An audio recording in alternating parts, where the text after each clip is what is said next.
Hey everyone, how's it going? If you, like me, were thrilled by the idea of a new live-action He-Man film, you've certainly already started thinking about who the main villain could be. Skeletor is the obvious choice, of course, but what if I told you there's an even more terrifying and powerful enemy in the Masters of the Universe? Today we'll talk about Hordak, leader of the evil Horde and Skeletor's former master. Hordak is no ordinary villain. He is a formidable intergalactic threat, a ruthless cybernetic tyrant who commands a vast and cruel empire, the Horde. Unlike Skeletor, who focuses his entire obsession on merely conquering the legendary Grayskull castle, Hordak, on the other hand, possesses ambitions that are vastly greater. He aims to dominate countless planets, to enslave entire civilizations and their peoples, and to relentlessly expand his terrifying empire of pure technological terror. He embodies the perfect fusion of dark magic and advanced technology, rendering him an unpredictable and extremely perilous adversary. His story is deeply intertwined with Eternia's, even though he doesn't originate from there. In most versions of the canon, Hordak was the mentor of Skeletor, who would later transform into Skeletor. It was Hordak who first instructed Skeletor in the secrets of the dark arts, but their entire relationship was based purely on convenience. Hordak is known for being pragmatic and utterly ruthless. He certainly saw great potential in Skeletor, but he would never, ever hesitate to simply discard him. During a major invasion of Eternia, Hordak was ultimately betrayed by his apprentice, who then banished him to another dimension, the dimension of Eternia. It was there that Hordak established his empire, the Horde, and ruled with an iron fist for many years, whereas Skeletor possesses the aura of a classic villain, almost theatrical in his malevolence. Hordak is pure industrial terror and oppression. His very appearance speaks volumes. A pale face, almost vampiric in appearance, with pointed ears and razor-sharp teeth, set within a menacing cybernetic body. He's a Frankenstein's monster from sci-fi and fantasy, a being who gave up his humanity, if he ever had it, for power. Furthermore, Hordak can transform parts of his body into weapons, like energy cannons, making him a formidable hand-to-hand fighter.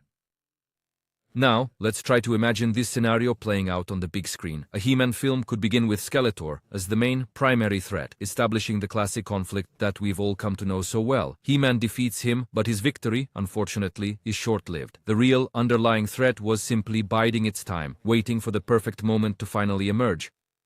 Imagine a post-credit scene revealing a dimensional portal opening and the menacing shadow of Hordak emerging, not only vowing to conquer Eternia, but also to exact revenge upon his former pupil. This would significantly elevate the franchise's scale from a mere local dispute to a full-blown galactic war. Hordak's introduction also brings with it the entire universe of the evil Horde. Characters like Felina, Scorpia, Mantena, and Sombria could be introduced, creating an army of villains that would be much more diverse and truly threatening than Skeletor's clumsy henchmen. Sombria, in particular, was a very complex character, with a profound connection to Dora and Zira, which truly opens up a wide range of exciting possibilities for expanding this cinematic universe. The dynamic between Hordak and Skeletor would be absolutely fantastic to witness on the big screen. Two megalomaniacal villains, either forced into an uneasy alliance or a full-blown war against one another, with He-Man and the Masters of the Universe caught right in the middle of the crossfire. Hordak represents a significant step up in the power hierarchy. If Skeletor merely seeks the power of Grayskull, Hordak, on the other hand, already rules an empire.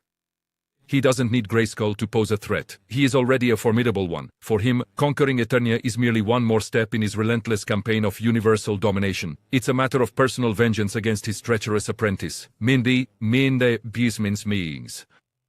This motivation makes him a villain with many more layers.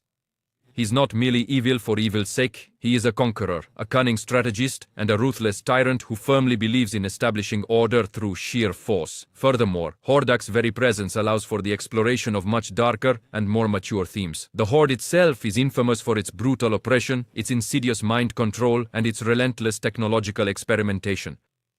This would lend the film a much more serious tone, without sacrificing its core essence of adventure and fantasy. To witness He-Man, the most powerful man in the entire universe, confronting not merely raw brute force, but also a vast oppressive technological empire, that would truly be epic. It would be a profound test of his very limits, compelling him to evolve into not just a formidable warrior, but a genuine leader of a burgeoning rebellion. Consider the immense visual possibilities, the foreboding fright zone, Hordak's primary base of operations, a sprawling, dark, and heavily polluted industrial complex, starkly contrasting with the vibrant natural beauty of Eternia. The formidable Horde's troops, a vast legion comprised of robotic soldiers and grotesquely modified creatures, relentlessly marching against the valiant royal army of Eternia. And of course, the final confrontation between He-Man and Hordak, a battle of cosmic proportions that could define the fate of multiple worlds. In summary, while Skeletor is the very heart of He-Man's villainy, Hordak is the mastermind and the overwhelming power that can truly elevate the franchise to an entirely new level. He is the Thanos of the Masters of the Universe, the ultimate threat that unites all heroes and even some villains against a far greater evil. Bringing it to the big screen would not only honor the series' rich mythology, but also guarantee a film saga full of action, drama, and a truly epic scale. And you? Do you think Hordak would be a good villain for the movies? Or do you prefer the focus to stay just on Skeletor? Leave your opinion in the comments below. I'm really curious what you think about this.